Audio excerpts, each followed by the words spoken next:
पहली नजर में कैसा जादू कर दिया। ফোনের রিংটং এ ধ্যান ভাঙলো আমার। ফোনটা হাতে নিয়ে দেখে অচেনা একটা নাম্বার। ফোনটা রিসিভ করতে ওপাশ থেকে একটা একটা মেইলি কণ্ঠে আমাকে সালাম দিল। আমিও সালামের উত্তর দিলাম। এবার আমাকে কোনো কিছু বলার সুযোগ না দিয়ে বলতে লাগলো, আপনি কি মিস্টার শিমুল? জি আমি শিমুল। আপনাকে তো চিনলাম না, কিন্তু আপনি কে? আমি কে, কেন ফোন দিছি এগুলো জিজ্ঞেস না করে আপনার সামনে যে বৃদ্ধ লোকটা দাঁড়িয়ে আছে ওনাকে ফোনটা দিন। আমি আশ্চর্য, আমার সামনে বৃদ্ধ লোকটা দাঁড়িয়ে আছে, ওই মেয়েটা কিভাবে জানলো কি করে? মনে মনে ভাবছি। কি হলো, এত ভাবনা চিন্তা বাদ দিয়ে ফোনটা দিন তো।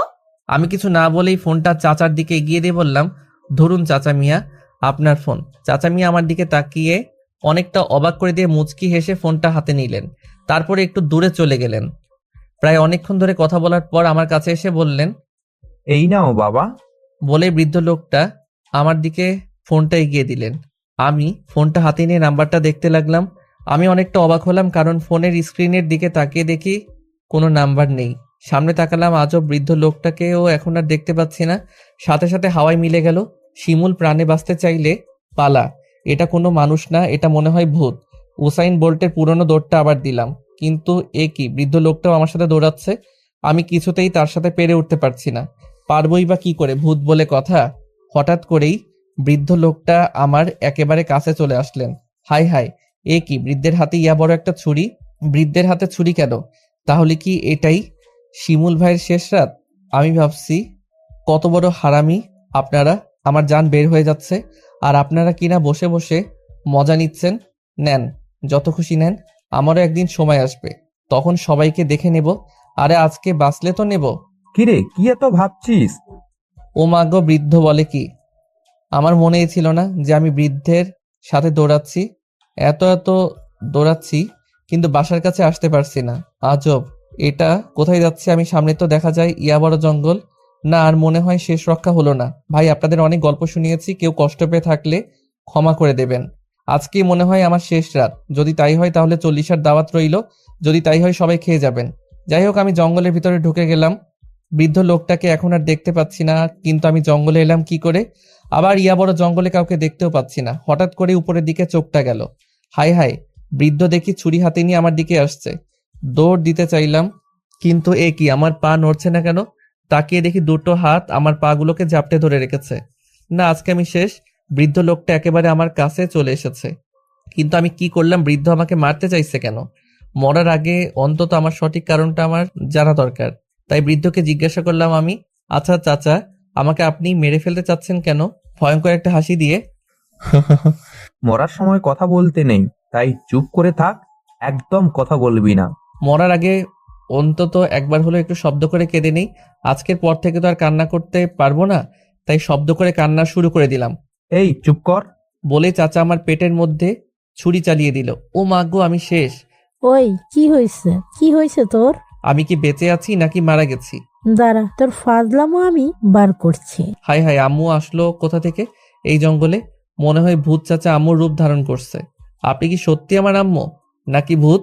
এই রে খাইছে, আমার আম্মু তো দেখছি ঝাড়ু হাতে আমার দিকেই তেড়ে আসছে। সামনে তাকিয়ে দেখি ল্যাপটপে ভূতের, তার মানে এতক্ষণ ধরে আমি ল্যাপটপে ভূতের ছবি দেখছিলাম, আর এই ছবি দেখে আমি ভূতের রাজ্যে হারিয়ে গিয়েছিলাম। তবে এবার মনে হয় সত্যিকারের ভূত আমার ঘাড় মটকাবে। মানেটা বুঝলেন না? আম্মু এখন আমার ঘাড় মটকাবে কেন যে ভূতের ছবি দেখতে গেলাম। তাড়াতাড়ি এখান থেকে কেটে পড়তে হবে। আম্মু আসার আগে পিছনের দরজা দিয়ে দৌড়ে পালিয়ে গেলাম। আমাদের বাসার পিছনে একটা ভালোই মোটামুটি ঝোপ আছে, ওই কোণটায় লুকিয়ে রইলাম। কিছুক্ষণ এইভাবে থাকার পর উপরের দিকে আবার চোখ গেল আমার। নিজের চোখকে বিশ্বাস করতে পারছি না। একটা মেয়ে, মাথায় একটা রাজকীয় মুকুট, সাথে অনেকগুলো মেয়ে পেছন পেছন হাঁটছে। আমিও কিছু না ভেবে উপরের দিকে তাকিয়ে মেয়েটাকে অনুসরণ করে যাচ্ছি। হঠাৎ করে একটা গাছের সঙ্গে ধাক্কা খেলাম। ভাবলাম স্বপ্ন দেখছি হয়তো, তাই পিছন ফিরে তাকালাম। এ কি, কিন্তু পিছনে তাকিয়ে দেখি সব অন্ধকার, কিছুই দেখতে পাচ্ছি না। মাথাটা কেমন জানি ভারী হয়ে আসছে। খুব ক্লান্ত লাগছে, আবার খুব ঘুমও পাচ্ছে আমার। আস্তে আস্তে চোখগুলো বুজে আসছে। হঠাৎ করে কিভাবে যেন ঘুমিয়ে গেলাম। যখন ঘুম ভাঙলো চারদিকে তাকিয়ে দেখি আমি হাসপাতালে। আম্মু আমাকে জড়িয়ে ধরে কাঁদছে। আম্মু কাঁদছে কেন আমি কিছুই বুঝতে পারছি না। আমি হাসপাতালে এলাম কি করে কিছুই বুঝতে পারছি না। উঠে বসতে চাইলাম কিন্তু পারছি না, মাথাটা ধরে আছে। মাথাটা পর্যন্ত নাড়াতে পারছি না। কিছুদিন ধরে এইরকম একটা স্বপ্ন দেখছি। আবার মাঝে মাঝে স্বপ্নটা বাস্তবে রূপান্তরিত হয়। কিছুদিন হাসপাতালে থাকার পর সম্পূর্ণ সুস্থ হয়ে উঠলাম। ডাক্তার বলেছে মানসিক চাপে এরকমটা হয়েছে। আমাকে নাকি সবসময় হেলদি পুষ্টিকর খাবার এবং হাসি খুশি থাকা দরকার। তাই আম্মু কিছুদিনের জন্য আমাকে সুন্দরবন পাঠিয়ে দিলেন তার এক ফুপুর বাসায়। আমিও দ্বিমত পোষণ করলাম না, কারণ সুন্দরবন আমার প্রিয় জায়গা। ব্যাগ গুছিয়ে গিটারটা কাঁধে ঝুলিয়ে বাসে উঠে রওনা দিলাম সুন্দরবনের উদ্দেশ্যে। বাস চলছে তার নিজ গতিতে। আমি কানে হেডফোন লাগিয়ে গান শুনছি আর ফেসবুকে গল্প লিখছি। হঠাৎ করে হালকা একটা ঝাঁকুনি খেলাম। সম্ভবত বাসটা থেমে গেছে। কিন্তু এখানে থামলো কেন? বাস তো এখানে থামার কথা না। বাস থেকে সবাইকে নামানো হলো। ড্রাইভার বলল বাসে নাকি কি একটা সমস্যা হয়েছে। কন্ট্রাক্টর মামা বলল যান্ত্রিক ত্রুটি সমস্যা হয়েছে, তাই 2-3 ঘন্টা সময় লাগবে ঠিক করার জন্য। আমি ভাবতে লাগলাম এই 2-3 ঘন্টা কি করা যায়। ভাবছি রাস্তার পাশ দিয়ে আস্তে আস্তে হাঁটছি। নির্জন রাস্তা, কোনো বাড়িঘর নেই, নেই কোনো জীবজন্তু পশু পাখি মানুষের চিহ্ন। হাঁটতে হাঁটতে বাস থেকে অনেকটা দূরে চলে আসলাম। না, আর বেশি দূর যাওয়া যাবে না, তাহলে বাস চলে যাবে। পিছনে ফিরে বাসের উদ্দেশ্যে হাঁটা শুরু করলাম। কিছু দূরে যেতেই আমার চোখটা আটকে গেল রাস্তার পাশ দিয়ে জঙ্গলের ভিতরে যাওয়া একটি রাস্তা দেখে। রাস্তার দুপাশে বিভিন্ন ধরনের ফুল গাছ। রাস্তাটা অনেকক্ষণ দাঁড়িয়ে দাঁড়িয়ে দেখছি। কি অদ্ভুত নির্জন রাস্তা। একটা গাছ আরেকটা গাছকে এমনভাবে আঁকড়ে ধরেছে যেন যুগ যুগ ধরে তারা একে অপরকে আঁকড়ে ধরে রাখবে। রাস্তায় গাছগুলো একটা আরেকটার সাথে সম্পৃক্ত। বৃষ্টি হলেও মনে হয় এক ফোঁটা পানি মাটিতে পড়বে না। এই রে, এখন আবার বৃষ্টি নামলো কেন? বৃষ্টি শুরু হয়েছে, ধ্যাত, এখন কি যে করি। যাই, রাস্তাটার নিচে গিয়ে দাঁড়াই। বলেই দৌড় দিলাম। দৌড়ে গিয়ে রাস্তাটার একপাশে একটা গাছের নিচে দাঁড়ালাম। কিন্তু এ কি, রাস্তাটা কোথায় গেল? আমি জঙ্গলের মধ্যে এলাম কি করে? আমি চারদিকে তাকিয়ে পাগলের মতো রাস্তাটা খুঁজতে লাগলাম। কিন্তু রাস্তার পরিবর্তে চারদিকে অদ্ভুত ধরনের গাছ দেখতে পেলাম। তাহলে কি রাস্তা কোনো জাদুর রাস্তা ছিল, যেখানে যে কেউ প্রবেশ করলেই অন্য রাজ্যে হারিয়ে যাবে? রাস্তাটা খুঁজছি আর উপরের কথাগুলো ভাবছি। হঠাৎ করেই পা পিছলে পড়ে গেলাম। পড়ে যাওয়ার পর যা দেখলাম তা আমি মনে হয় জন্মের পর থেকে কোনোদিন দেখিনি। অনেকগুলা মৃত মানুষের মাথার খুলি। আমার পা থেকে মাথা পর্যন্ত ঘামছে। ভয়ে পুরো শরীর কাঁপছে। আমি মনে মনে বললাম আর আল্লাহকে ডাকতে লাগলাম আর চিৎকার অনেক করছিলাম। হঠাৎ করেই কারো কণ্ঠ শুনে চিৎকার থামিয়ে কণ্ঠটা অনুসরণ করতে লাগলাম। শব্দকে অনুসরণ করে জঙ্গলের মধ্য দিয়ে দৌড়াচ্ছি। আরে মিয়া, ভয় পাইয়েন না, এটা গল্প। বাস্তব হলে হয়তো এতক্ষণে আমি পাগার পার হয়ে যেতাম। যাই হোক, জঙ্গলের ভেতর ঝোপঝাড়ের মধ্য দিয়ে দৌড়াচ্ছি। হঠাৎ করেই দূর থেকে খাম্বার মতো কিছু একটা দেখতে পেলাম। আরে আজব, এই জঙ্গলে কোনো প্রকার কারেন্ট নাই তো খাম্বা আসবে কি করে? যাই হোক, গিয়ে দেখি। ভয়ে ভয়ে কাছে গেলাম। হায় হায়, এ কি দেখছি? এটা তো কোনো খাম্বা না, এটা একটা জলজ্যান্ত মানুষ। ধুর, মানুষ এত বড় হয় নাকি? না, এটা খাম্বাই হবে। একটা চিমটি কেটে দেখি তো। যেই ভাবা সেই কাজ। দিলাম এক চিমটি। ও মা গো, বাঁচাও বাঁচাও। আরে ভাই পালান, এটা কেন খাম্বা না, এটা একটা ভূত। আরে আমার পায়ের নিচে মাটি নাই কেন? তাকিয়ে দেখলাম খাম্বা। আরে ধুর, কি বলছি, ভূত আমাকে খপ করে ধরে ফেলেছে। আমাকে আস্তে আস্তে তার মুখের কাছে নিয়ে গেল। হাই হাই, মনে হয় আমাকে আস্ত গিলে ফেলবে। শিমুল, এটাই হয়তো তোমার শেষ নিঃশ্বাস। এবার দেখি আমার স্বপ্নটা বাস্তবে রূপান্তরিত হচ্ছে। না, ভূতটাকে একটু পাম দিয়ে দেখি বাঁচতে পারি কিনা। কিন্তু আমার আগেই ভূতটা আমাকে বলতে লাগলো, ভূতের রাজ্যে আপনাকে স্বাগত। হাই হাই, কয় কি? আমি তাহলে ভূতের রাজ্যে এসে গেছি? আরে ভাই রাখেন আপনার স্বাগতম। বাঁচলে তো স্বাগতম জানাবেন। আমি কি বাঁচব? ভূতটা হু হু হু হা হা ভয়ঙ্কর একটা হাসি দিয়ে বলল, এ পর্যন্ত যত মানুষ আমাদের রাজ্যে এসেছে সবাই মারা পড়েছে। এখান থেকে কেউই বেঁচে ফিরতে পারে না। তোকেও মারিনি কেন জানিস? না ভূত কাকু, জানি না। কি, তুই আমাকে কাকু ডাকলি? যা, তোকে আর মারবো না, আগেই মেরে ফেলতাম। কিন্তু আজকে আমাদের ভূতের রাজার মেয়ের জন্মদিন, আর জন্মদিনে কাউকে মারা রাজার নিষেধ। ভূত রাজার মেয়ে জন্মদিন বলে তুই বেঁচে গেলি। এই নে, এটা ধর। তুই আমাকে কাকু ডাকছস, তাই তোকে পরে আর মারবো না, তাই তোকে পরেও মারবো না। ভূতটা আমার হাতে একটা ইয়া বড় ছুরি দিয়ে বলল, এখানে পদে পদে বিপদ, এইটা তোর কাছে রাখ, কাজে লাগবে। বাহ, কাকু ডাকার এত গুণ, আগে জানতাম না তো। আমি কিছুই না বলে ভূতটার দিকে তাকিয়ে রইলাম। আমার এভাবে তাকিয়ে থাকা দেখে ভূতটা বলল, কি রে, ভয় পাচ্ছিস? না ভূত কাক্কু। আমাকে ভূত কাক্কু ডাকবি না, আজ থেকে আমাকে শুধু কাক্কু বলে ডাকবি। ঠিক আছে ভূত কাক্কু। ও সরি, শুধু কাক্কু।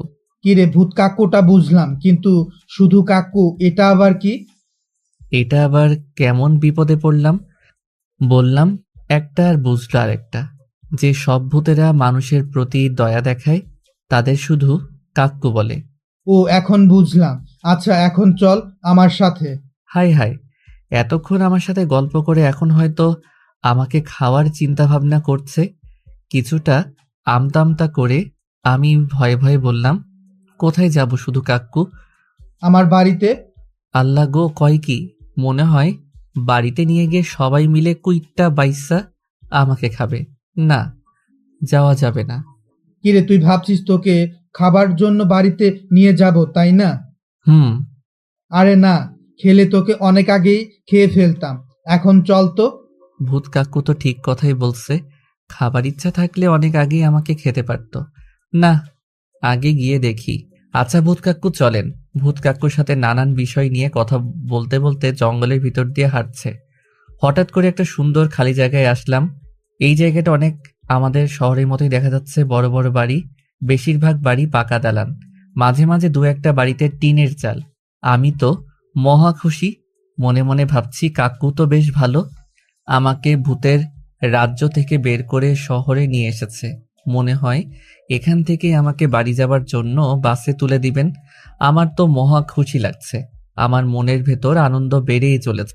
না, ভূত কাক্কুকে একটা ধন্যবাদ দেওয়া দরকার।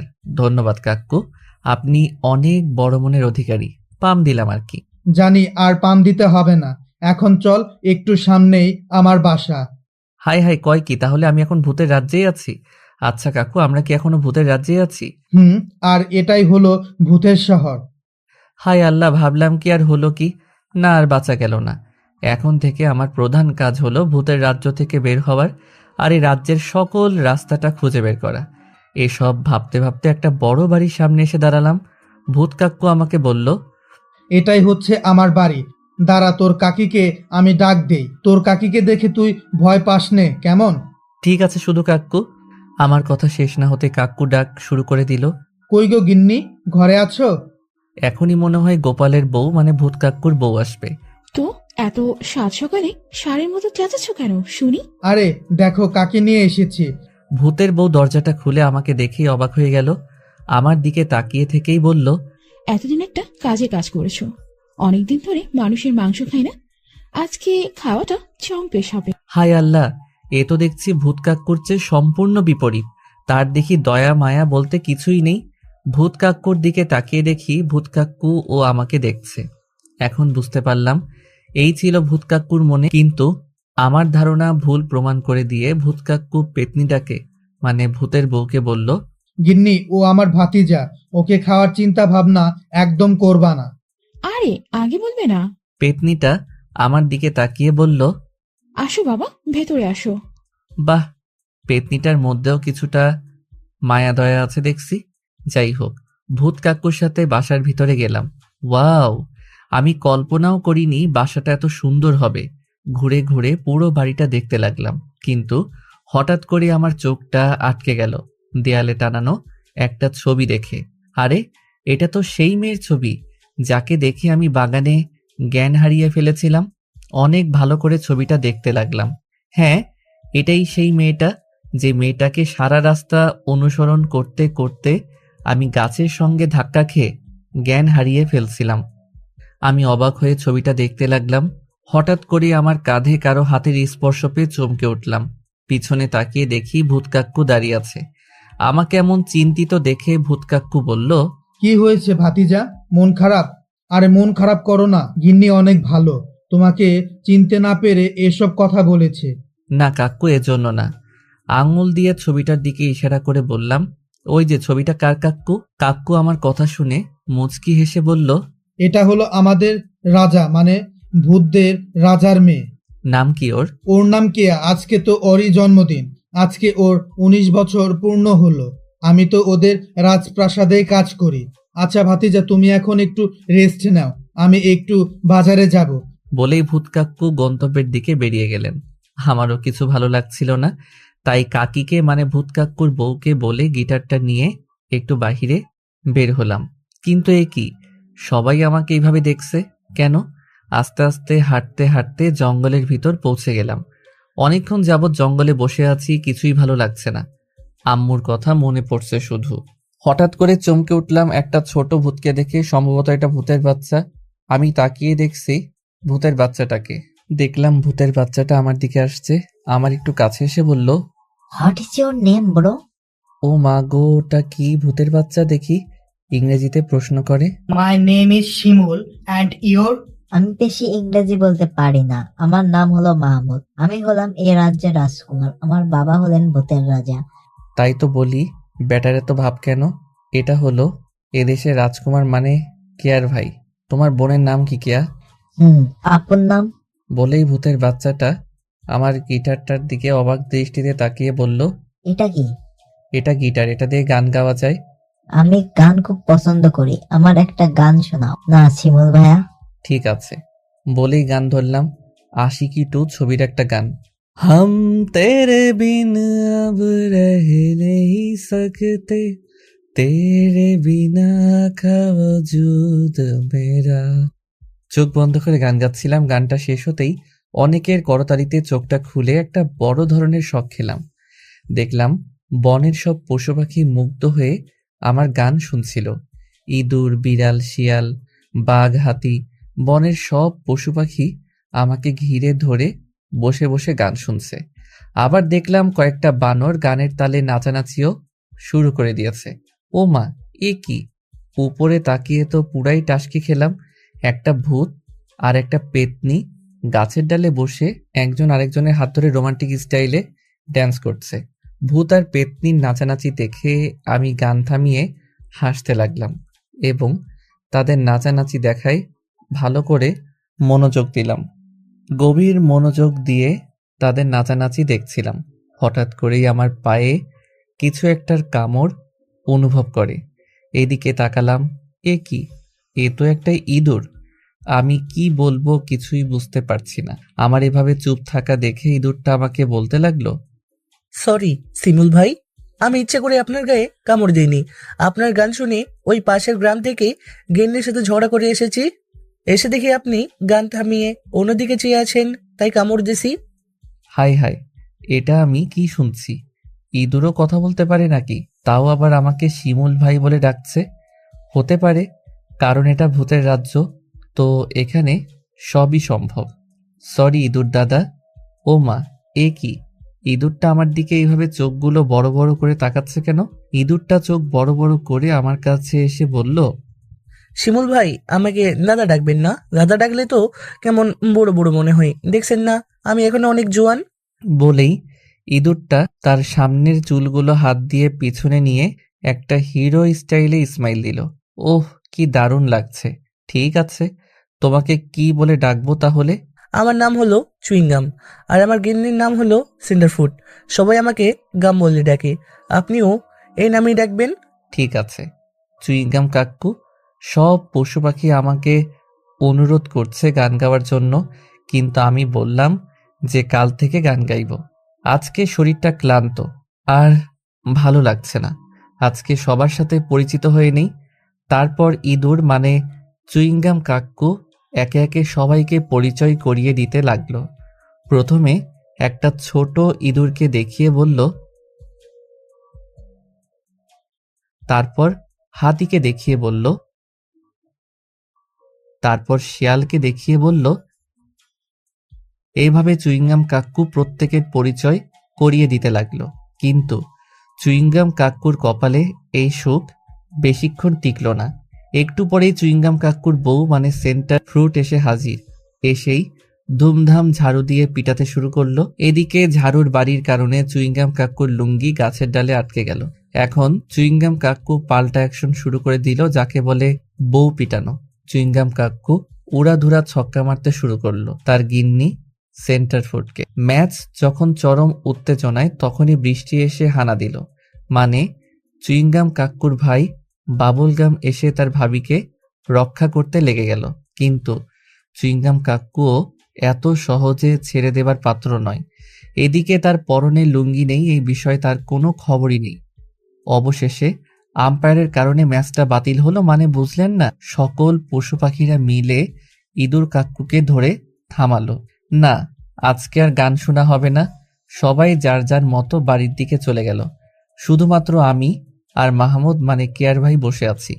বসে বসে দুজনে মিলে খুব গল্প করছি, কিন্তু হঠাৎ করে একটা বাঘকে আমাদের দিকে আসতে দেখলাম। আমি ভাবলাম এটাও হয়তো গান শুনতে এসেছে অন্য পশু পাখিদের মতো, কিন্তু এ কি, মাহমুদ মানে কেয়ার ভাই ওটাকে দেখেই দৌড় শুরু করে দিছে। দৌড়াচ্ছে আর পিছন ফিরে বলছে, শিমুল ভাই পালাও পালাও, ওটা একটা শয়তান। ও আল্লাহ, কয় কি? কিন্তু এই অল্প সময় আমি পালাবো কি করে? না, তাও চেষ্টা করে দেখি। কি বলেন?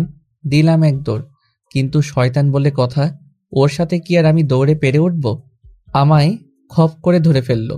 আস্তে আস্তে আমাকে ওর মুখের কাছে নিয়ে যাচ্ছে, হয়তো এখনই আমাকে খেয়ে ফেলবে। আমি সর্বশক্তি দিয়ে ছাড়াতে চেষ্টা করলাম, কিন্তু পারলাম না। এটাই মনে হয় আমার জীবনের শেষ রাত। আস্তে আস্তে শয়তানটার মুখের ভিতরে চলে যাচ্ছি, আর একটু ভিতরে গেলেই একেবারে মুখের ভিতরে চলে যাব। আমি চোখগুলো বন্ধ করে আল্লাহকে ডাকতে লাগলাম। হঠাৎ করেই কে যেন আমায় পিছন থেকে হ্যাঁচকা টান দিল। আমি মাটিতে পড়ে গেলাম। শয়তানটা আমাকে এক হাতে ধরতে চেষ্টা করলো, কিন্তু পারল না। পাশেই ছিল একটা পুকুর, একেবারে পুকুরে গিয়ে পড়লাম। দেখলাম শয়তানটা আস্তে আস্তে মাটির মধ্যে শুয়ে পড়েছে। মনে হয় কেউ শয়তানটাকে মেরে ফেলেছে, কিন্তু কে মেরেছে? মনে হয় ভূত কাক্কু। পানিতে বসেই এসব ভাবতে লাগলাম, কিন্তু এ কি দেখছি আমি ভুল দেখছি না তো? এইটাই তো সেই মেয়েটা যাকে আমি প্রতিদিন স্বপ্নে দেখতাম। আর ভাই, এখনো বুঝলেন না কে ওটা? অবশেষে তাহলে আমার হিরোইনের সাথে দেখা হলো। ও হচ্ছে ভূত রাজার মেয়ে কেয়া। কিন্তু আমি এটা চিন্তা করে পাচ্ছি না, কিন্তু ওকে তো দেখতে হুবহু আমার মতো, মানে মানুষের মতো দেখাচ্ছে। যাই হোক, কেয়াই তাহলে শয়তানকে মেরে আমাকে বাঁচিয়ে দিয়েছে। না, এখনই ওর সামনে যাওয়া যাবে না। পানিতে একটু লুকিয়ে থাকি, দেখি কেয়া কি করে। পানির মধ্যে একটা ঝোপের আড়ালে লুকিয়ে দেখতে লাগলাম। দেখলাম ভূত রাজার মেয়ে মানে কেয়া আমাকে পাগলের মতো এদিক ওদিক খুঁজছে। হায় হায়, ও তো দেখছি আমাকে খুঁজে এদিকেই আসছে। এখন কি যে করি? না, কিছু একটা বের করতে হবে। উপায় এখন একটাই, আমাকে মৃত মানুষের মতো একটু অভিনয় করতে হবে। যেই ভাবা সেই কাজ। আস্তে করে ঝোপের আড়াল থেকে বের হয়ে পানির ওপরে ভেসে যাচ্ছি, যাতে করে বোঝা যায় আমি পানির মধ্যে পড়ে পানি খেয়ে এখন ভাসছি। একটা চোখ হালকা একটু খোলা রাখছি, যাতে দেখা যায় কে আমাকে দেখেছে কিনা।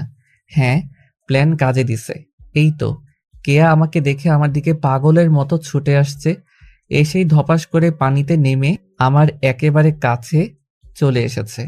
আমাকে কোনো রকম তার কাঁধে তুলে নিয়ে পানি থেকে উপরে উঠল।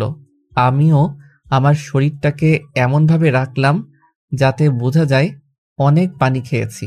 কেয়া আস্তে আস্তে তার দুই হাত দিয়ে আমার পেটে চাপ দিতে লাগলো, কিন্তু আমিও এত সহজে ছেড়ে কথা বলছি না বাছাধন, তাই মুখ দিয়ে কোনো পানি বের করলাম না। কেয়া এবার আমার মুখটা তার হাত দিয়ে হা করানোর চেষ্টা করছে, কিন্তু এবারেও ব্যর্থ হলো। এবার বাছাধন আমাকে লিপস্টিক না খাইয়ে যাবা কোথায়? কিছুতেই কাজ হচ্ছে না দেখে কেয়া তার মুখটা আমার মুখের কাছে নিয়ে আসলো। আমার হার্টবিট ওঠানামা করছে, তবে লিপস্টিক খাওয়ার লোভে এটাকে সান্ত্বনা দিয়ে রাখলাম।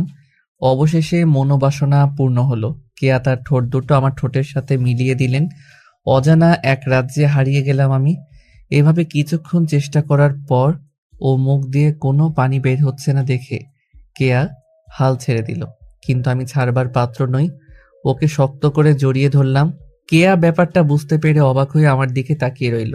এতক্ষণ শুধু লিপস্টিক খাওয়ায় ব্যস্ত ছিলাম বলে ওর চেহারাটা ভালো করে লক্ষ্য করিনি। এ যেন এক রূপকথার রাজকন্যা। কেয়া এমনিতেই অনেক সুন্দর, ভেজা চুলে থাকে আরো দ্বিগুণ সুন্দর লাগছে। কিন্তু এ কি, কেয়ার হাতে ইয়া বড় একটা ছুরি। আমি কিছু বলে ওঠার আগেই ও আমাকে বলল, আমার সাথে ফাজলামো না, বার করছি তোর ফাজলামো। ও মা গো, ও আমার দিকে এভাবে আসছে কেন? না, ব্যাপারটা সুবিধার লাগছে না। আজকে আর লিপস্টিক খাওয়ার চিন্তা ভুলেও করা যাবে না। সুযোগ পেলে অন্য একদিন পেট ভরে খেয়ে নেব। আজকে আমি পালাই। বলেই দিলাম এক ভো দৌড়। কিন্তু এ কি, আমি সামনে এগোতে পারছি না কেন? পিছনে তাকিয়ে তো একটা বড় ধরনের ঝটকা খেলাম। কে আমার লুঙ্গি ধরে টানছে? হাই হাই, এখন যদি লুঙ্গি খুলে যায়? গেল গেল, শিমুল তোর মান ইজ্জত সব গেল। কেয়া যেইভাবে লুঙ্গি টানা শুরু করেছে তাতে শুধু লুঙ্গি না, এইভাবে টানলে মনে হয় আমার নাট বল্টুও সব খুলে চলে আসবে। না, এইভাবে আর থাকা যায় না, কিছু একটা করতে হবে। এই আপনি করছেন কি? এইভাবে টানলে তো লুঙ্গি খুলে যাবে।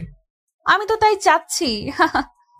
হাই হাই, কয় কি এমনিতে একটু আগে মান ইজ্জত বেঁচে কটকটি খাইছি, এখন যাও একটু আছে এইটুকু বাকি রাখবো না মনে হচ্ছে। দেখুন এটা কি করছেন, ভালো হবে না বলে দিলাম। এই তো, এটা তো সবাই জানে। বিজয়ের হাসি হেসে, হায় আল্লাহ, এ তো দেখছি কিছুতেই আমাকে ছাড়ছে না। দেখুন আপনি কিন্তু শিশুর নির্যাতন করছেন। আপনি শিশু? ওলে বাবা লে, তাহলে তো বেশ ভালো। কিভাবে ভালো? আপনি শিশু, আর শিশুদের লজ্জা শরম থাকে না, তারা লজ্জা কি বোঝে না। হায় আল্লাহ, এটা কোন বিপদে পড়লাম আবার। ভাবলাম কি আর হলো কি, আমি কিছু বলতে যাব তার আগে কে একটা হ্যাচকা টান দিয়ে আমার লুঙ্গিটা খুলে ফেললো। হায় আল্লাহ, গেল আমার মান ইজ্জত, সব গেল। মান ইজ্জত আর একটুকু বাকি রইল না। কচু গাছে ফাঁস নেওয়া ছাড়া এখন আমার আর কিছুই করার নেই। হায় হায়, আপনারাও কি কিছু দেখছেন নাকি? এখনো চেয়ে আছেন দেখছি। কি নির্লজ্জ। তাড়াতাড়ি সবাই চোখ বন্ধ করেন, আমি লুঙ্গি না পরা পর্যন্ত খুলবেন না। এ কি বেঁচে গেছি আমি।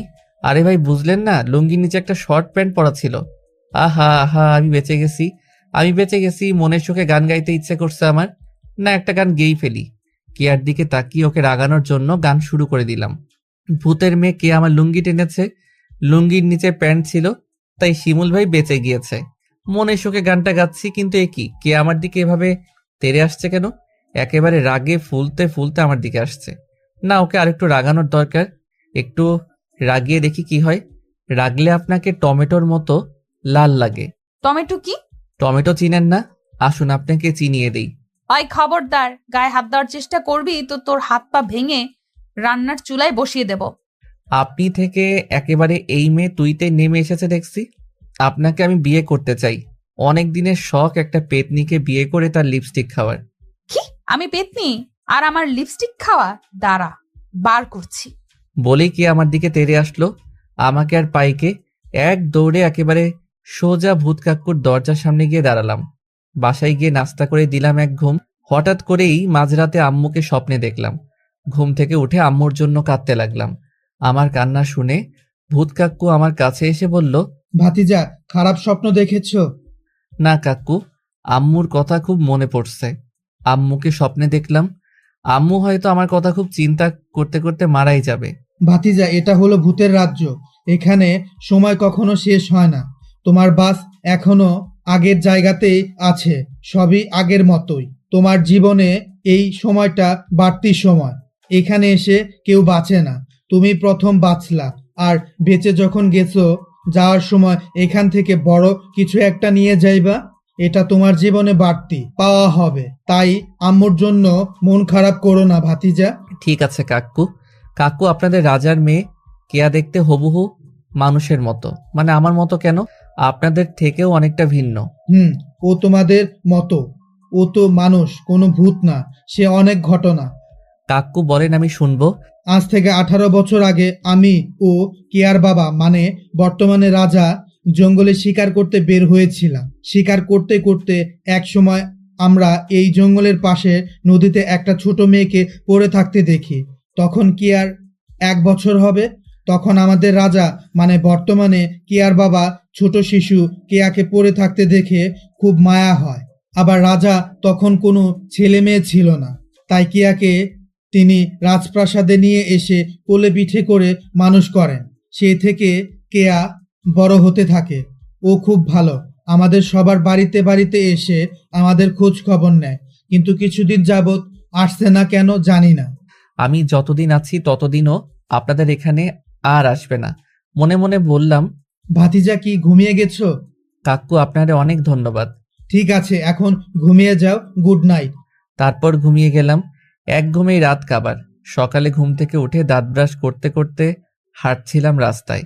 ভাগ্য ভালো, রাস্তায় চুইংগাম মামার সাথে দেখা হয়ে গেল। চুইংগাম মামাকে সাথে নিয়ে কথা বলতে বলতে হাঁটছিলাম। হঠাৎ করে একটা বাড়ি থেকে রবীন্দ্রসঙ্গীত শুনতে পেয়ে ওইদিকে গেলাম।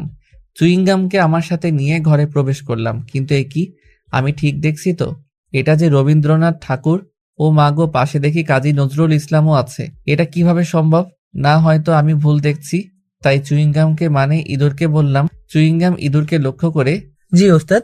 আমি তোর ওস্তাদ হলাম কবে থেকে? একটা স্মাইল দিয়ে। যেদিন থেকে আমার বউ সেন্টারফুডকে পিটিয়ে শায়েস্তা করে বাপের বাড়ি পাঠিয়েছে সেদিন থেকে। হাই হাই, কয় কি? বউকে নাকি পিটিয়ে বাপের বাড়ি পাঠিয়ে দিয়েছে? আচ্ছা, তাহলে তোকে এখন রান্না করে দেয় কে? তুই কি রান্না করতে পারিস? না ওস্তাদ, আমি রান্না করতে পারি না, তবে আমাকে এখন রান্না করে দেয় আমার ভাই বাবলগাম। দেখেছেননি আপনারা, চুইংগামের ভাই বাবলগাম আবার রান্নাও করতে জানে। আচ্ছা, বাদ দে সেসব কথা। এখন একটা কাজ করতে হবে। এখন আমার পায়ে একটা চিমটি কাটতো। ঠিক আছে ওস্তাদ। বলেই আমার পায়ে চিমটি কাটলো। ও মা গো, বাঁচাও গো, মরে গেলাম গো। আরে ভাই, শালাই কি করেছে বুঝতে পারছে না তো? চিমটি কাটার পরিবর্তে পায়ে কামড় দিয়ে দিচ্ছে। কামড় দিলি কেন? কাদো কাদো ভাব নিয়ে। সরি ওস্তাদ, আপনাকে চিমটি কাটতে গিয়ে কিন্নির মুখটা চোখের সামনে ভেসে উঠেছিল, তাই ভুল করে কামড় দিয়ে দিয়েছি। দূর বোকা, কামড় দিলেই কি আমি তোকে কিছু করতাম নাকি? কথাটা শেষ করার আগেই চুইংগাম মানে ইঁদুরটা আমাকে জড়িয়ে ধরে বলতে লাগলো, ওস্তাদ আপনি অনেক ভালো মানুষ। কিন্তু এ কি, ওর শরীরে লিপস্টিকের গন্ধ এলো কোথায় থেকে? কিরে, তোর শরীরে লিপস্টিকের গন্ধ এলো কোথায় থেকে? অনেকটা লজ্জা পেয়ে বলল, ওস্তাদ গিন্নিকার বাপের বাড়ি পাঠিয়ে দেওয়ার আগে 1 মাসের লিপস্টিক একদিনে খেয়ে নিছি। 1 মাসের মধ্যে মনে হয় না গিন্নি বাড়িতে আসবে, ওই সময় মনে হয় শরীরে লাগছে। লজ্জা ভাব নিয়ে। হায় হায়, আগে জানতাম মানুষ লিপস্টিক খায়, এখন শুনছি ইঁদুরেও খায়। মনে হয় আমার থেকে লিপস্টিক খাওয়া শিখে নিছে। দাঁড়িয়ে দাঁড়িয়ে মনে মনে এই কথাগুলো ভাবছিলাম, হঠাৎ করেই কারো ডাকে ধ্যান ভাঙল। তাকিয়ে দেখি রবীন্দ্রনাথ ঠাকুর আমাকে ডাকছে। তা কখন এলে এই ভূতের রাজ্যে? 10-12 দিন হবে। ও, তাহলে অনেকদিন হয়েছে এসেছিস। কিন্তু আপনি এখানে কি করে এলেন? আর এই ঘরে কি করছেন? মরার পর থেকেই তো আমি আর নজরুল ভূত হয়ে গেছি। দেখিস না, আমরা এখন ভূত। আর আমি আর নজরুল মিলে ভূত রাজার মেয়ে কেয়াকে গান, কবিতা, উপন্যাস ইত্যাদি লিখে দেই।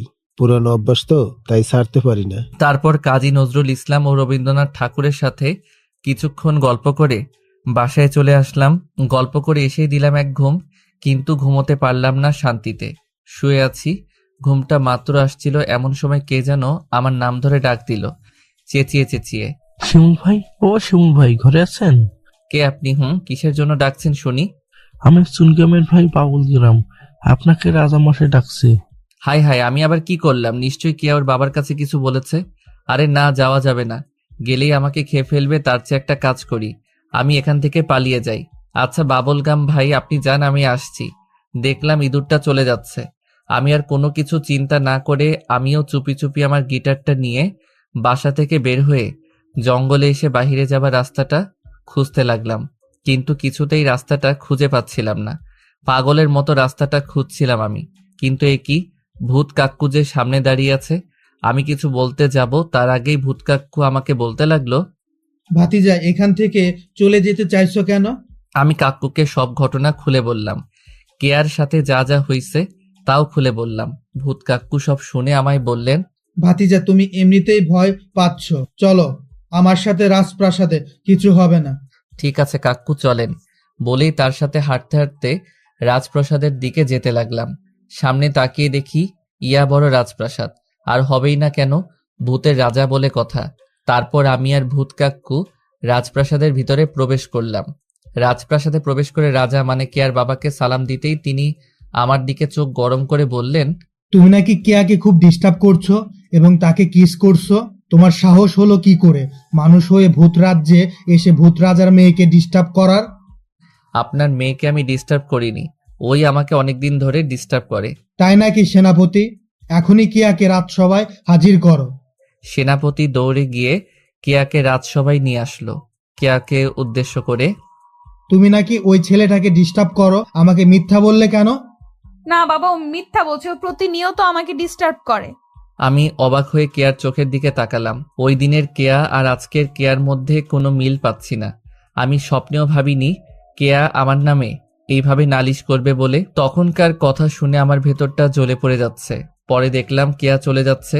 তারপর রাজা মশাই মানে কেয়ার বাবা হুকুম দিলেন আমাকে শুলে চড়ানোর জন্য।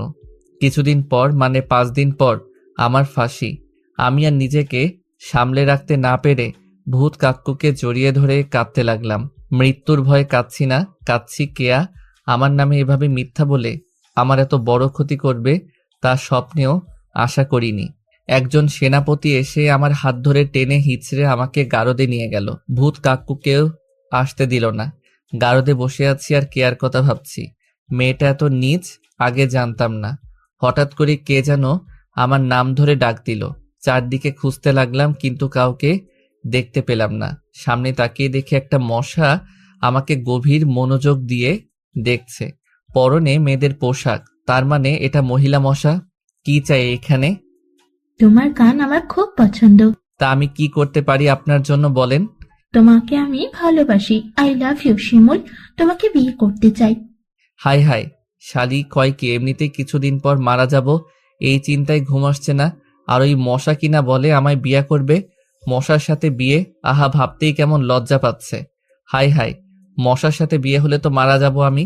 বিয়ের পর একটু ঝগড়া হলেই কিছু না পেয়ে আমার রক্ত সব চুষে নিবে। না না, কিছুতেই মশাকে বিয়ে করা সম্ভব না। আমি তোমাকে বিয়ে করতে পারবো না। কি? কেন করতে পারবে না আমাকে বিয়ে তুমি? হ্যাঁ, কেন বলো? মানুষের সাথে মশার বিয়ে হয় নাকি? আমি এত কিছু জানি না। তুমি আমাকে বিয়ে করবে, এটাই ফাইনাল। আর এখনই আমাকে প্রপোজ করো। হাই হাই, কয় কি মশাকে নাকি প্রপোজ করতাম? আমি পারবো না। কি? দাঁড়াও, আমি এখনই গিয়ে রাজাকে বলছি তুমি আমাকে খুন করতে চেয়েছিলে, তাই তোমার ফাঁসি আজকেই দেওয়া হোক। এটা কেমন বিপদে পড়লাম। হাই খোদা, বাঁচাও আমারে।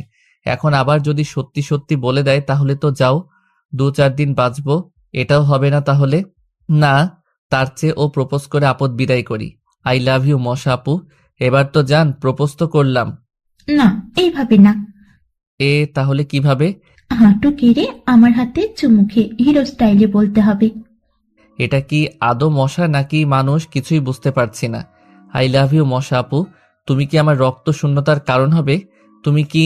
কথাটা শেষ করার আগেই হিরোইন যেভাবে হিরোকে জড়িয়ে ধরে তেমনি মশাটাও আমাকে জড়িয়ে ধরলো।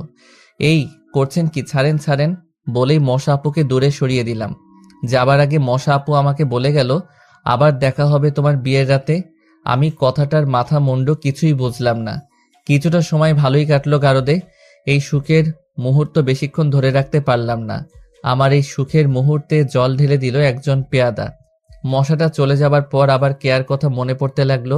হঠাৎ করে একজন পেয়াদা এসে বলল, আমার ফাঁসি নাকি আরো একদিন আগে দেয়া হবে। কথাটা শুনে আবার মনটা খারাপ হয়ে গেল। আমি ভেবে চিনতে উত্তর পাচ্ছি না। আমার মনে শুধু একটা প্রশ্নই ঘুরপাক খেতে লাগলো, কেন কে আমার সাথে এমনটা করলো? আমার বুকে অনেক ব্যথা অনুভব করলাম। চোখ দিয়ে এমনি এমনি জল পড়তে লাগলো। নিজেকে কোনোভাবেই সান্ত্বনা দিতে পারছি না। দেখতে দেখতে 4টি দিন কেটে গেল। কালকে আমার ফাঁসি। কালকের পর থেকে হয়তো আর কোনোদিন চোখ মেলে তাকাতে পারবো না। আম্মু আব্বুর কথা মনে পড়ছে ভীষণ। মরার আগে একবার যদি আব্বু আম্মুকে দেখতে পারতাম তাহলে মরেও শান্তি পেতাম। বসে বসে কাঁদছি আর উপরের কথাগুলো ভাবছি। হঠাৎ করে কারো পায়ের আওয়াজ শুনতে পেলাম, সম্ভবত এদিকেই আসছে। ভাবলাম পেয়াদা টেয়াদা হবে হয়তো, কিন্তু আমার ধারণা ভুল। এটা কেয়া। আমি স্বপ্নেও ভাবিনি কেয়া আমার কাছে আসবে। আমি অনেকটা অবাক হলেও মনে মনে অনেক খুশি হলাম। ভাবলাম হয়তো নিজের ভুল বুঝতে পেরে আমার কাছে ক্ষমা চাইতে এসেছে। আবারও আমার ধারণা ভুল প্রমাণিত হলো কেয়ার কথা শুনে। কিরে, আমার সাথে ফাজলামো করার মজা এখন টের পাচ্ছিস? দেখ এবার কেমন মজা। কালকে তো তোর ফাঁসি। বলেই কেয়া ও তার বান্ধবীরা হাসতে লাগলো। কেয়ার কথাটা শুনে আমি আর নিজেকে ঠিক রাখতে পারলাম না। হাউমাউ করে কেঁদে দিলাম। যাকে এত ভালোবাসি সেই কিনা আমার মৃত্যু কামনা করছে। বসে বসে কাঁদছি, এমন সময় কারো ডাক শুনতে পেলাম। তাকিয়ে দেখি ভূত কাক্কু ও ইঁদুর ভাই দাঁড়িয়ে আছে। কিন্তু ভূত কাক্কুর হাতে ছুরি কেন, আর পরনে সেনাপতির পোশাক? আমি কিছু বুঝে ওঠার আগেই ভূত কাক্কু কয়েদি খানার দরজাটা ভেঙে ফেললো। তারপর আমাকে শক্ত করে জড়িয়ে ধরে মাথার মধ্যে হাত রাখলো। এরপর কিছুই মনে নেই। যখন জ্ঞান ফিরল তাকিয়ে দেখি আমি জঙ্গলে, আমার পাশে ভূত কাক্কু ও ইঁদুর ভাই। আমি কিছু বলতে যাব তার আগেই ভূত কাক্কু আমাকে জড়িয়ে ধরে কাঁদতে লাগলো। ইঁদুরের দিকে তাকিয়ে দেখি ইঁদুরের চোখেও পানি। আমি ইঁদুরকে ডাক দিলাম। ইঁদুরটা আমার কাছে এসে আমাকে জড়িয়ে ধরে হাউমাউ করে কাঁদতে লাগলো। আমি কাঁদতে কাঁদতে বললাম, আরে বোকা, কাঁদিস কেন? আমি তো আর মারা গেছি না, তোদের ওসিলাতে আজকে আমি রক্ষা পেয়েছি। ভূত কাক্কু কিছু বলতে চেয়েছিল কিন্তু কান্নার কারণে কিছুই বলতে পারছে না।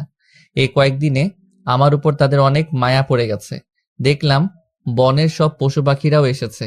আমি অনেকটা অবাক হলাম, কারণ সবার চোখেই পানি। একদিনের পরিচয়, অথচ আমাকে কতটা আপন করে নিয়েছে তারা। ভাবতেই দু চোখ বেয়ে অশ্রুর কণা গড়িয়ে পড়তে লাগলো।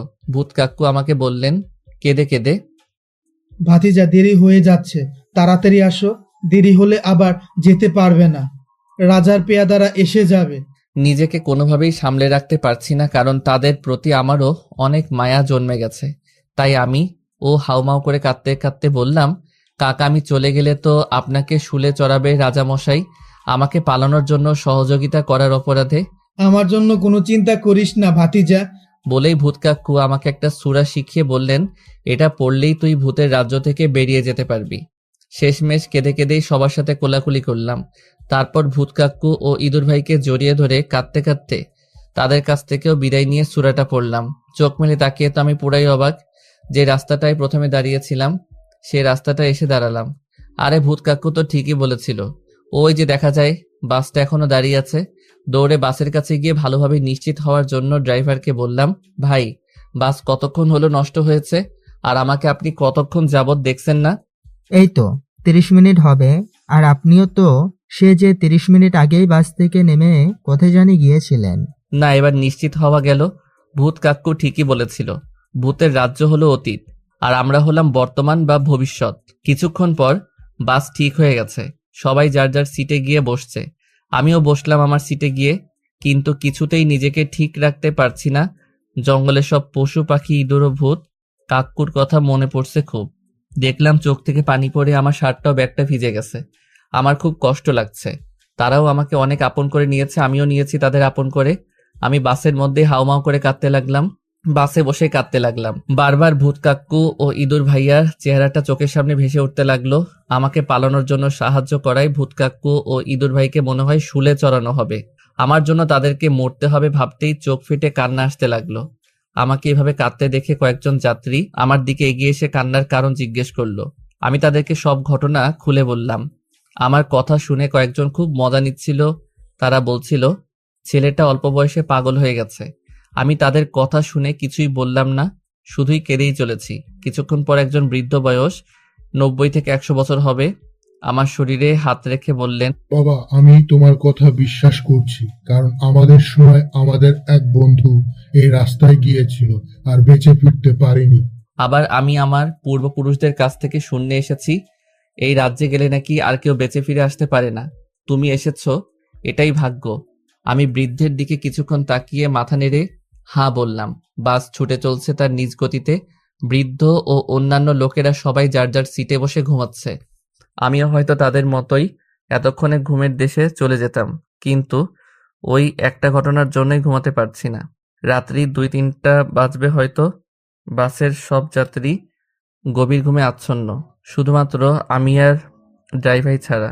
আমি ঘুমোতে চেষ্টা করছি কিন্তু পারছি না, আর কাঁদতেও পারছি না। চোখের পানি মনে হয় সব শুকিয়ে গেছে।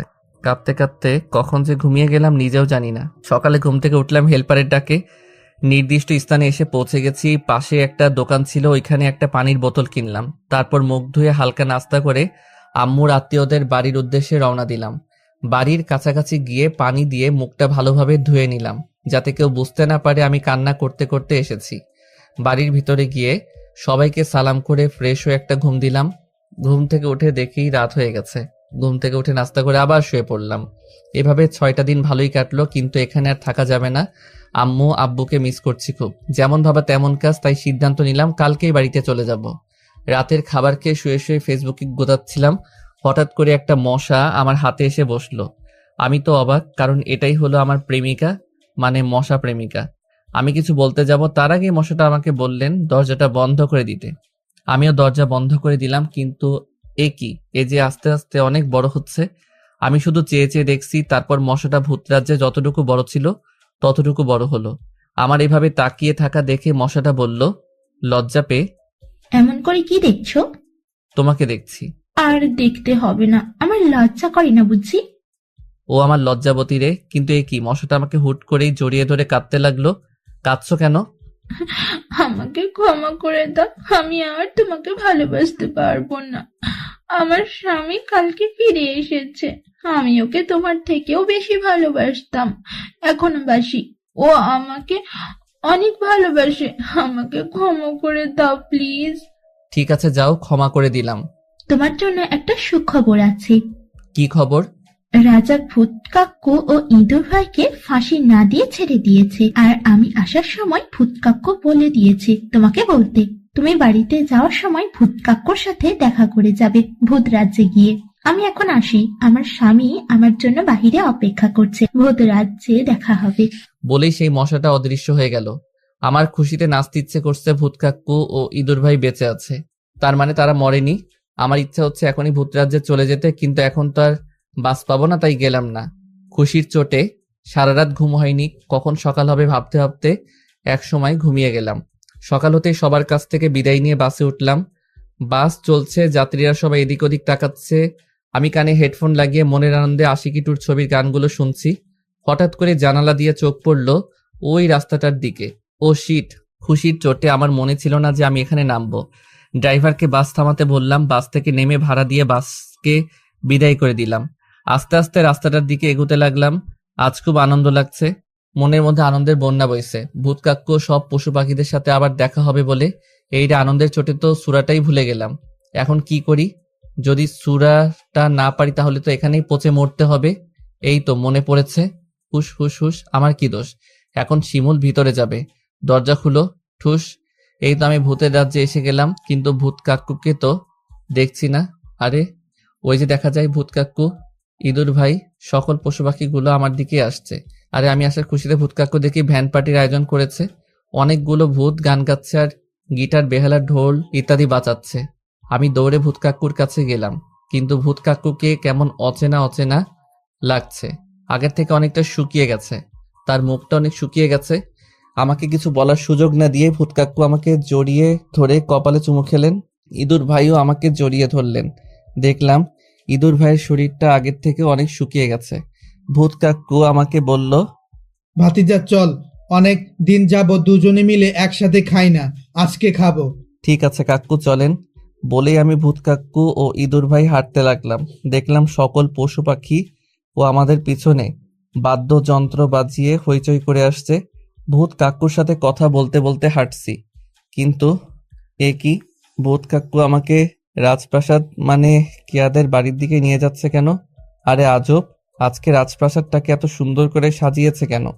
আমার মাথায় কিছুই ঢুকছে না। আমি ভূত কাক্কুকে বললাম, কাক্কু, আমাকে রাজপ্রাসাদের দিকে নিয়ে যাচ্ছেন কেন? আরে ব্যাপার কি? এটা আমি কি দেখছি? আর আজকে রাজপ্রাসাদটাকে এত সুন্দর করে সাজানো হয়েছে কেন?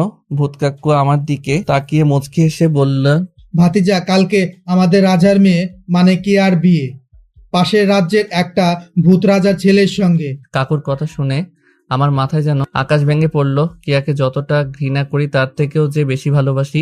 নিজেকে নানাভাবে সান্ত্বনা দিতে লাগলাম, কিন্তু এই সময় চোখের পানিটাকে আটকে রাখতে পারলাম না।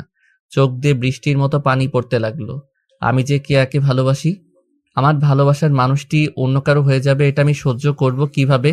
বুকে হাজারো কষ্ট চেপে রেখে রাজপ্রাসাদের ভিতরে প্রবেশ করলাম। পাহাড় সমান কষ্ট চাপা কষ্ট নিয়ে রাজপ্রাসাদের ভিতরে ঢুকলাম। কিছুতেই মনকে সান্ত্বনা দিতে পারছি না। মাথা নিচু করে ভূত কাক্কুর সাথে হাঁটছি। ভূত কাক্কু আমাকে বারবার দেখছে। আমার একটা বিষয় খুব খারাপ লাগলো দেখে, যে ভূত কাক্কু আমার মন খারাপ থাকলেই বারবার আমাকে জিজ্ঞেস করে, ভাতিজা মন খারাপ কেন? আজ সেই ভূত কাক্কুই কিনা আমাকে কাঁদতে দেখে হাসছে। আমি মন খারাপ করে হাঁটছি। হঠাৎ ভূত কাক্কু আমাকে বলল মুচকি এসে, ভাতিজা, সামনে একটা রুম আছে, তুমি ওটায় গিয়ে বসো, আমার একটা কাজ আছে, কাজটা করে আসছি। ঠিক আছে কাক্কু। কাক্কু চলে গেল। আমি সামনের একটা রুমে গিয়ে বসলাম। বাহ, রুমটা আমার মনের মতো করেই সাজানো দেখছি, কিন্তু দেখে মনে হচ্ছে এটা কারো বেডরুম। যাই হোক, একটু ঘুমিয়ে নেওয়া যাক। শুয়ে শুয়ে ঘুমানোর চেষ্টা করছিলাম, কিন্তু এ কি আমি ঠিক দেখছি তো? এই রুমে কে আসলো কোথায় থেকে, তাও আবার ভেজা চুল নিয়ে। ভেজা চুলে কেয়াকে অন্যরকম সুন্দর লাগছিল। তার মানে এটাই কেয়ার বেডরুম। আজকে আর রক্ষা নাই, ফাঁসি অনিবার্য। আমি ভেবে পাচ্ছি না এটা আমি কি দেখলাম। আমি অবাক হলাম কেয়ার চোখ দুটো দেখে। চোখগুলো ফোলা ফোলা, মনে হয় অনেক কান্না করেছে। চোখের নিচে আবার কালো দাগও দেখা যাচ্ছে। আমার মনে হয় অনেক দিন যাবৎ কান্না করেছে। মুখটা একদম শুকিয়ে এইটুকুনি হয়ে গেছে। আগের কেয়া আর এখনকার কেয়ার মধ্যে আকাশ পাতাল পার্থক্য। কিন্তু কেয়া কান্না করবে কেন? আমার জন্য? আরে না, ও কেন আমার জন্য কান্না করবে? ও তো আমাকে ঘৃণা করে। না, আর এখানে থাকা যাবে না। যত তাড়াতাড়ি রুম থেকে বের হব ততই আমার জন্য মঙ্গল। কিন্তু এ কি, আমি পা সামনে ফেলতে পারছি না কেন? নিশ্চয়ই কোনো কিছুর সঙ্গে শার্টটা আটকে গেছে। পিছনে তাকিয়ে আমি ভয় পেয়ে গেলাম, কারণ কেয়া আমার শার্টটা পিছন দিক থেকে টেনে ধরেছে। এখন মনে হয় আমাকে আটকে রেখে কোনো পেয়াদাকে ডেকে আমাকে গারদে পুরবে। না, যেভাবেই হোক ওর কাছ থেকে ছাড়া পেতে হবে। কাঁদো কাঁদো গলায়, সরি দেখুন আপু, আমি ইচ্ছা করে আপনার রুমে প্রবেশ করিনি। ভুল করে এই রুমে এসে গেছি। চোখ বড় বড় করে, তুই আমাকে আপু ডাকলি কেন? ভুল করে আসিস আর জেনেই আসিস, শাস্তি তোকে পেতেই হবে। সরি আপু। আবার আপু? শাস্তি আরো 1 গুণ বাড়ানো হলো আপু ডাকার জন্য। সরি, ভুল হয়ে গেছে। ঠিক আছে, কালকে আমার বিয়ে বলে ছেড়ে দিলাম। পরবর্তীতে এইরকম ভুল হলে মাথায় তুলে আছাড় মারবো। মনে মনে, পাইলে তো আচার দিবেন, তার আগে আমি পগার পার হয়ে যাব। কি এত ভাবছিস? কাল বিয়েটা শেষ হলেই এই রাজ্য ছেড়ে চলে যাবি, নয়তো ফাঁসির দড়িতে ঝুলাবো। কেয়ার বিয়ে কথাটা শোনার পর আর একটা কথাও বলতে পারলাম না। মূর্তির মতো ওর সামনে দাঁড়িয়ে রইলাম। চোখ দিয়ে টপ টপ করে বৃষ্টির মতো পানি পড়তে লাগলো। এক হাত দিয়ে চোখের পানিগুলো মুছে বললাম, ঠিক আছে, কালকে আপনার বিয়ের পরই চলে যাব। চুপ। ওর চুপ থাকা দেখে মাথাটা তুলে কেয়ার দিকে তাকালাম। এ কি, আমি কি ঠিক দেখছি? তো কেয়ার চোখে পানি কেন? আমি কিছু বলতে যাব তার আগে কেয়া এক দৌড়ে এসে আমাকে জড়িয়ে ধরে কাঁদতে লাগলো। আমি কি স্বপ্ন দেখছি নাকি এটা আমার মনের ভুল? ভাই, একটা চিমটি কাটেন তো আমার হাতে। ওই মিয়া, চিমটি কাটতে বলছি বলে কি এত জোরে চিমটি কাটবেন নাকি? না, এটা স্বপ্ন না, সত্যি সত্যি কে আমাকে অনেক জোরে জড়িয়ে ধরছে। তাহলে কি কেয়াও আমাকে ভালোবাসে নাকি নাটক করছে আমাকে ফাঁসানোর জন্য? দেখুন, আমাকে যদি আপনার ফাঁসি দেওয়ার ইচ্ছা থাকে তাহলে বলুন, আমি নিজ থেকে রাজি হয়ে যাব। তাই বলে এত আজাইরা নাটক করতে হবে না বলেই চলে আসতে লাগলাম। কিন্তু কেয়া কিছুতেই বের হতে দিচ্ছে না। আমাকে ক্ষমা করে দাও প্লিজ। তোমাকে না জানিয়ে এত বড় নাটক করাটা আমাদের কারো ঠিক হয়নি। মানে কিসের নাটক? তোমাকে ওই দিন ফাঁসি দিতে গিয়ে গারদে নিয়ে যাওয়া হয়েছিল না? আমি তোমাকে অনেক আগে থেকে ভালোবাসতাম। যেদিন তোমার ফাঁসির কথা ছিল ওই দিন ফাঁসি না, আমার সাথে তোমার বিয়ের কথা ছিল। কিন্তু তোমাকে একটু ভয় দেখানোর জন্য আমরা বলেছিলাম তোমার ফাঁসি, যেটা ভূত কাক্কুও জানতো না। আর ওই দিন রাতেই ভূত কাক্কু তোমাকে পালাতে সাহায্য করে। জানো, তুমি পালিয়ে যাবার পর থেকে আমি একটা মুহূর্তের জন্য ঘুমাতে পারিনি। সারাক্ষণ শুধু কান্না করছি আর তোমার কথাই ভাবছি। সত্যি আমি তোমাকে কষ্ট দিতে চাইনি, তোমার থেকে আমার কষ্ট বেশি হয়েছে জানো। তবে তুমি যে বললে পাশের রাজ্যের এক ভূত রাজার ছেলের সাথে কাল তোমার বিয়ে। আর সেই রাজার ছেলে তুমি। আমি কখন রাজার ছেলে হলাম? আরে বোকা, ভূত কাক্কুকে তুমি কাক্কু বলে ডাকো, আর উনি তোমাকে ছেলের মতোই দেখে। ভূত কাক্কু হলেন পাশের রাজ্যের রাজা। ওনার কোন সন্তান নেই বলে ইঁদুরের হাতে রাজ্যভার দিয়ে আমাদের রাজ্যে থাকেন। আমাকে খুব ভালোবাসেন, মেয়ের মতো দেখেন। আর তুমি হলে তার সন্তান। তাহলে তুমি পাশের রাজ্যের রাজার ছেলে না? ও তাই তো। আর হু হু করতে হবে না, এখন এখানে একটু ঘুমাও। কালকে আবার সারা রাত জেগে থাকতে হবে। ও কালকে তো আমাদের বিয়ে, তো তবে কালকে সারা রাত জেগে থাকতে হবে কেন? বিড়াল মারতে হবে না তোমাকে। বিড়াল তো এখনই মারা যায় যে কোনো সময়। তুমি একটা লাঠি নিয়ে এসো, আমি বিড়াল মারছি এখনই। আরে বোকা চন্দ্র, এখন ঘুমাও, বিয়ে হোক, তারপর তোমাকে বিড়াল কিভাবে মারতে হয় শিখাবো। ধুমধাম করে আমার আর কেয়ার বিয়েটা হলো। সকল পশু পাখিকে নিয়ে একটা সেলফি তুলছি, আপনাদের অন্য একদিন দেখাবো। ইঁদুর ভাই, ভূত কাক্কু, শ্বশুর শাশুড়িকে বিদায় জানিয়ে কেয়াকে নিয়ে সোজা ভূতের রাজ্য থেকে আমাদের বাসায় আসলাম। আম্মু অনেকটা অবাক হলেও আমি সব ঘটনা খুলে বললাম, তাই আম্মু খুশি হয়ে মেনে নিলেন। যাদের মতো এরকম বউ পেয়ে আম্মু তো মহা খুশি। দেখলাম কিছুক্ষণের মধ্যেই বাসর ঘর সাজানো হয়ে গেছে। রাত ঠিক 11টায় বাসর ঘরে ঢুকলাম। বাসর ঘরে ঢুকে দেখি বউ আমার বড় ঘোমটা দিয়ে বসে আছে। তারপর কাছে গিয়ে বললাম, আমাকে বিড়াল মারা শিখাবে না? দাঁড়াও, শিখাচ্ছি। বলেই আমার মতো নিষ্পাপ সরল সোজা পোলাডার ওপর সে যে ঝাঁপিয়ে পড়ে বিড়াল মারতে বাধ্য করলো। বাকিটা ইতিহাস। সমাপ্ত।